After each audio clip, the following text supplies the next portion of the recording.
Todo tiis din ang mga taga-Bulacan sa pagbaha na pinangangambahang tataas pa dahil sa pagpakawala ng tubig sa Bustos Dam. Saksi si GMA News Stringer Romel Ramos.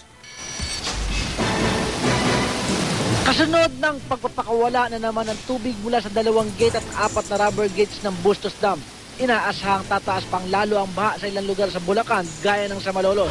Dahil po nasabayan ng pagpapawala ng malakas na pawala ng tubig ng dam. Po, nakakapangamba na po yung ganong kadaming tubig na pinawawala nila at talagang kailangan na po natin bantayan yan. Pati ang mga residente malapit sa Angat River, binalaan na sa posibleng pagtaas ng tubig. Bago pa na yan, todo tiis na raw ang lahat sa baha. Kaya naman umaga pa lang, may mga residente nang lumikas. Hanggang kita na po sa bahay namin, wala na po kaming tutulugan.